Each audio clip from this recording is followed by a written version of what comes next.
पीले दांत वाली बहू। रंजना कभी ब्रश नहीं करती थी। उसे कितनी बार उसके माँ बाप ने डांटा, लेकिन उसका कोई असर उस पर होता ही नहीं था, जिस कारण से उसके दांत पीले पीले हो जाते हैं। शादी के बाद। अरे बहू, वैसे तो तुझ में कोई कमी नहीं है, पर तेरे दांत इतने पीले कैसे हैं बेटा? कैसे मतलब? कोई सर्जरी थोड़ी ना कराइए। वो तो क्या नाम, मैं ब्रश नहीं करती थी तो पीले हो गए। अब क्या करूं? आप कहें तो लाल करवा लूं या फिर काले? यार ये क्या है, क्यों माँ से लड़ रही हो? लड़ रही हूँ? अरे मैं लड़ रही हूँ या ये बोल रही है कि दांत पीले हैं, पीले। अरे तपस्या थोड़ी ना की है इन्हें पीले करने के लिए। बकायदा ब्रश नहीं किया है 20 साल तक, तब जाकर। छी, कैसी बात कर रही हो? ये उस वक्त तो पीले नहीं थे जब हम लोग तुम्हें देखने आए थे। अरे तब साफ करवा लिया होगा डेंटिस्ट के पास जाकर। अब देखो कैसे पीले पीले लग रहे हैं। रंजना सास की तरफ गुस्से से देखती है। फिर शुरू हो गई पीले पीले पीले। अरे पीले तो तब भी थे जब मेरे हाथ का रसगुल्ला उड़ा उड़ा कर खा रही थी और बोल रही थी, लड़की नहीं गुणों का खजाना दे रहे भाई साहब आप।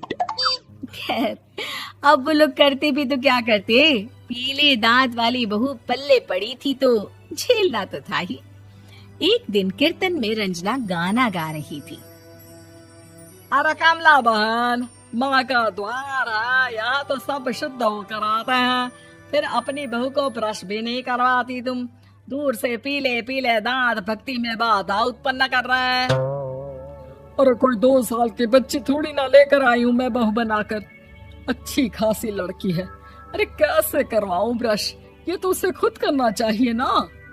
अब माँ बाप तो इसके जैसे तैसे निपटा दिए, ये नहीं सोचा कि सास कैसे संभालेगी। सास बहू को लेकर घर आ जाती है, लेकिन सोच लेती है कि अब इसे लेकर कहीं नहीं जाएगी। अगले रोज बहू कहती है, अरे क्या हो गया, मंदिर नहीं जाना क्या? कीर्तन का वक्त हो रहा है। मेरी मधुर वाणी से कान्हा जी जागते हैं और सोते हैं। आप तो जानती है ना उनकी भक्ति में कितना मन लगता है मेरा। वो क्या है ना, तबीयत ठीक नहीं लग रही है मेरी, आराम करूंगी मैं। तबीयत ठीक नहीं लग रही? अभी तो मिथुन के गाने पर नाच रही थी आप, और अब बोल रही है कि तबीयत ठीक नहीं लग रही। अरे भक्ति में मन लगा लो सासू माँ, ऊपर जाना है, क्या मुंह दिखाओगी आप? हाँ? सास को बहू की बात पर गुस्सा आ जाता है। मैं क्या मुंह दिखाऊंगी, इसकी चिंता तो ना कर, समझी? अपने मुंह की चिंता कर, जो ये पीले पीले दांत लेकर हर जगह पहुंच जाती है। पता है लोग कितना मजाक बनाते हैं। ना जी ना, मैं नहीं जाना कहीं तेरे साथ। तो ये बात है। कोई ना, मत जाओ, मैं अपने कमरे में ही बैठकर भक्ति कर लूंगी। ऊपर वाला दांत थोड़ी ना देखता है, मन देखता है, भावना देखता है। और अरे बस बस, तू सब कुछ दिखा, बस ये सफेद चमकदार दांत ना दिखाना किसी को, है? जा यहाँ से। बहू को सास की बात का कोई फर्क नहीं पड़ता, वो तो जैसी थी वैसी ही रह जाती है। सुबह नहाकर किचन में खाना बनाना, फिर खाना खाना, कीर्तन भजन करना और सो जाना। एक दिन, माँ जी मैं सहेली के घर जा रही हूँ, शाम को लेट आऊंगी। हाँ हाँ तो जाना, मैंने कौन सा तेरी आरती करनी है घर पर बैठकर। रंजना सहेली के घर जाती है, जहाँ वो पार्टी में जाने की तैयारी कर रही होती है। अरे शिखा, कहाँ जाने की तैयारी कर रही है?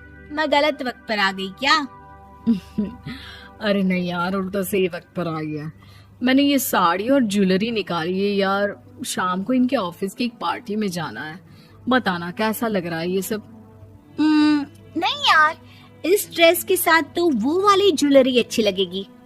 हाँ हाँ सही बोल रही है, मैंने ध्यान ही नहीं दिया। वैसे तो हमेशा से मस्त फैशन सेंस रखती है। तो बड़ा जाती होगी ना पति के साथ पार्टी में। रंजना कुछ नहीं बोलती, बस सोचती है कि यार काश ये बात सही हो जाती, पर मैं क्यों नहीं जाती पार्टी में? क्या इन लोगों की कोई पार्टी होती नहीं होगी? रंजना घर आती है और रात में पति से सवाल करती है, एक बात बताइए, आप मुझे किसी पार्टी में क्यों नहीं ले जाते? क्या आपके यहाँ ऑफिस में पार्टी नहीं होती? पति बेचारा क्या कहता कि दांत पीले हैं तुम्हारे इसलिए। अरे कोई पार्टी होती नहीं हम लोगों के ऑफिस में, तो कहाँ से लेकर जाऊं? और मार्केट, मॉल, कहीं वीकेंड घूमना, कहीं तो। अरे यार सारे हफ्ते में एक छुट्टी मिलती है, तो सोचता हूँ कि आराम ही कर लूं। क्यों? रंजना मन मार के रह जाती है।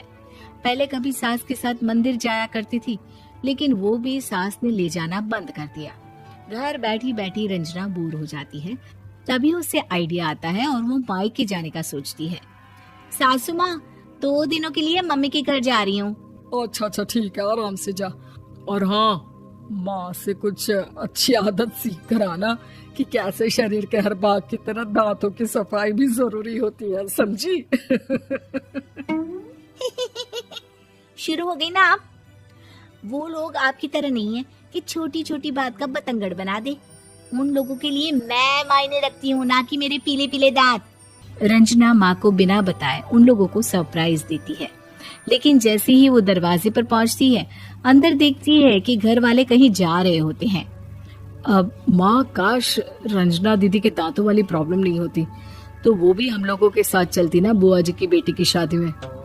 हाँ बेटा, लेकिन अब उसे कौन समझाए कि उसको उसके पीले दांत नहीं दिखते, लेकिन उसके आसपास के लोगों को कितना एम्बैरेसिंग फील कराते हैं। मुझे तो कितनी बार उसके स्कूल की टीचर ने शिकायत की कि उसके साथ कोई लड़की बैठना भी नहीं चाहती, और ना ही कॉलेज में कोई उससे बात करना चाहता था। लेकिन पता नहीं क्यों उसे ये बात समझ में ही नहीं आती। कोई कमी नहीं है उस लड़की में, बस यही कि दांत पीले हैं। वो तो भला हो जीजा जी और उनकी माँ का, जो दीदी को जैसी है वैसे ही रखा हुआ है।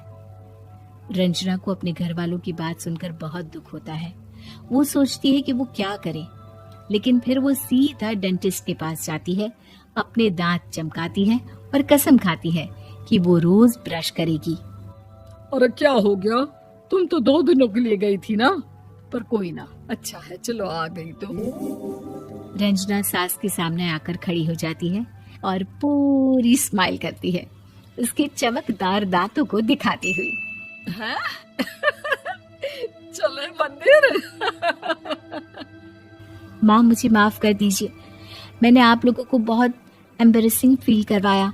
मैं आज से रोज ब्रश करूंगी।